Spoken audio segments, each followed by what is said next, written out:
Hello my friends and welcome to Weaponspedia. Today's video is about the top 5 special forces.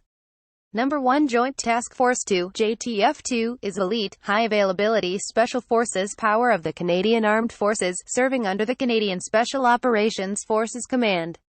JTF-2 works close by numerous other special forces, like Delta Force, SEAL Team 6, and the British SAS, and has separated itself as a profoundly cryptic, world-class exceptional tasks unit. Filling in as the focal point of Canadian uncommon activities, JTF-2 is principally entrusted with counter-terrorism warfare activities, both homegrown and abroad, and in direct action, special reconnaissance and surveillance, hostage rescue, protective security, foreign internal defense, and other high-value tasks and other high-esteem tasks. 9. Much of the data in regards to JTF-2 is grouped, and isn't remarked on by the Government of Canada. In 1992, Deputy Minister of Defence Robert Fowler announced he was recommending to Governor-General Ray Nadeau that he disband the Royal Canadian Mounted Police's Special Emergency Response Team, CERT, and create a new military counter-terrorism group. The decision was made largely because the Canadian Forces offered a greater pool of recruits for the program than civilian police forces, and it stemmed the public uproar about police being taught to use primarily lethal means. 11. In early 1993, the unit was activated with just over 100 members, primarily drawn from the Canadian Airborne Regiment and Princess Patricia's Canadian Light Infantry. JTF-2 was deployed in Haiti in 1996. JTF-2 deployed to Haiti to advise the security forces of President René Préval on methods to repel the Revolutionary Army, train local SWAT teams, and raid weapon smugglers in Port-au-Prince. According to the Canadian Broadcasting Corporation, JTF-2 was also in Haiti at the time that Haitian President Jean-Bertrand Aristide was ousted from power in 2004. They protected the Canadian embassy and secured the airport. JTF-2 has 100 confirmed high-ranking Al-Qaeda kills. To become a JTF-2 soldier, you must have minimum 2 years military service for regular forces, minimum 3 years military service for reserve forces. JTF-2 main battle rifle are the Colt Canada series of rifles, C7, C838, and C8SFW. Number 2, Marcos, India. Marcos start of every training sesh with a 18-mile run or a 20-kilometer run. People who want to qualify for Marcos have to pass a HALO, high-altitude low opening, jumped from 11 kilometers above the earth, but opening of the parachute is close to the ground.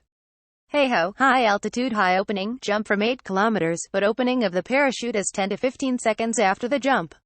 20-kilometer night treks with 60-kilo load. This is after a day that started with a 20-kilometer run in the morning. All training is conducted with live ammunition. Once in a week they are supposed to walk 120 kilometers with a 60-kilo load on their backs on a time limit. There is a week of continuous training with over 20 hours in a day spent in continuous physical exertion. They get less than 4 hours of sleep in the course of the week, and the daily physical tasks happen every day. And then comes a 2.5-kilometer obstacle course that even good soldiers would fail, and after all this, they are supposed to shoot a target with a buddy soldier right beside it from 25 meters away. More than 90% of the applicants drop out because of the rigorous course they are put through. Advanced training lasts for 2 years and more. They are put through high-altitude warfare, fighting in the cold, jungle warfare, fighting in the jungles, mountain warfare, fighting in the mountains. They are expected to have a reaction time of 0.27 seconds. Marcos have seen combat in Operation Pawan and Operation Cactus, to name a few. Marcos India's main rifle is the AK-100 37.62 x 39mm assault rifle, and IWI TAVR 5.56mm NATO assault rifle series.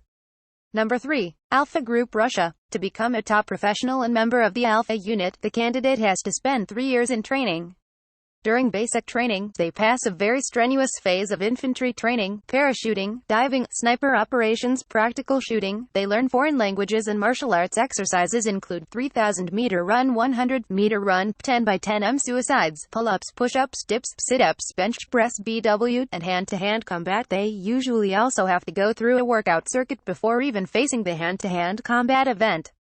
It consists of 10 rounds of 15 push-ups, 15 sit-ups, 15 half burpees from a sitting position into a push-up plank back into a sitting position, and 15 burpees from the sitting position. There is no rest in between each exercise. 3 minutes break. The candidates put their gloves, mouthpiece, and headgear on, and the fight on. There is a training exercise where a soldier must train with live ammunition. A soldier must take shots to the chest with a vest on and then shoot a target right next to his buddy that shot him to simulate headshots. Alpha Group soldiers are trained for counter-terrorism situations. They are trained to make quick choices in high-stress situations.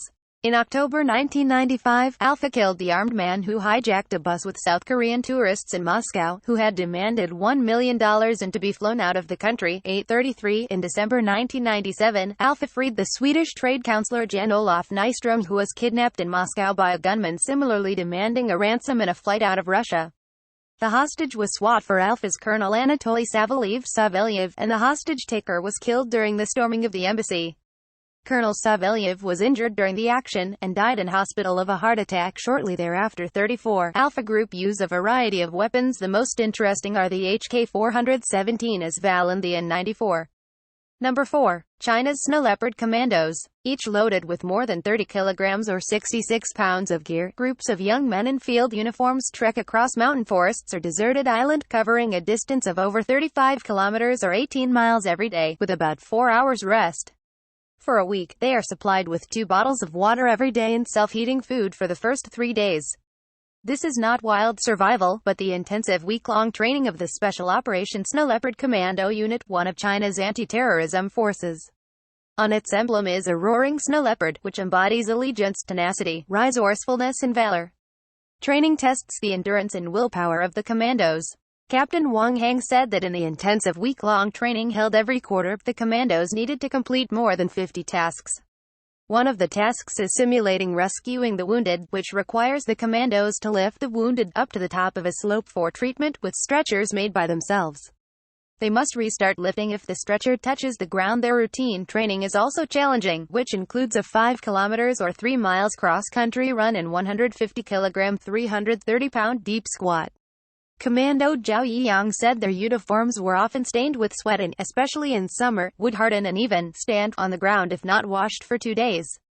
I could not find a lot of information about China's Snow Leopard Commandos, but they are used for counter-terrorism and riot control. The SLCU was shown in the demonstrations armed with the QBZ-95B1 and QSZ-92-16, but they will most likely also be armed with a wide variety of submachine guns and other firearms. Number 5. Israel's Sayeret Matkal. Joining Sayeret Matkal is very difficult. Candidates wanting to join are selected on Yom HaSayeret, or Commando Day. Then they begin the Gibush, or Crystallization, Day. For the next 6 days, they undergo grueling physical and mental challenges and evaluations. Those who pass are invited to continue training. Training takes place over an additional 20 months. It consists of the following: 4 months of paratrooper training, 2 months of advanced infantry training, a 3-week parachutist course, and a 5-week counterterrorism course. Woven among all of these are daily exercises of physical and mental conditioning, marksmanship, weapons knowledge, navigation, martial arts, and commando tactics and skills. In the final months of the course, candidates must undergo tests in long-range navigation, in pairs and alone. The final 4 days are the infamous 120 kilometers beret march across harsh terrain. Those who pass through training are brought to the mountain fortress of Masada. There, they are greeted by cheering veterans of the unit and receive a helicopter visit from the Israeli Chief of Staff. Finally, wearing their maroon berets, they become part of Israel's most elite unit. Yet due to secrecy, no member is allowed to wear the unit's emblem of a sword and wings in public. Israel's Sayeret Matkal participated in the 1973 Israeli raid on Lebanon, took place on the night of April 9 and early morning of April 10, 1973, when Israeli Army Special Forces units attacked several Palestine Liberation Organization (PLO) targets in Beirut and Sidon, Lebanon. 2. The operation is generally considered to have been part of Operation Wrath of God, Israel's retaliation for the Munich massacre at the Summer Olympics in 1972. The Israeli troops arrived at the Lebanese beaches on speedboats launched from missile boats offshore. Mossad agents awaited the forces on the beaches with cars rented the previous day, and then drove them to their targets and later back to the beaches for extraction. During the operation, 3 of the highest-level PLO leaders, surprised at home, were killed, along with other PLO members. Several Lebanese security people and civilian neighbors were also killed, as were 2 of the Israeli soldiers. They prefer the Emi Taver and Emi Galil. We have reached the end of the video. Don't forget to like and subscribe.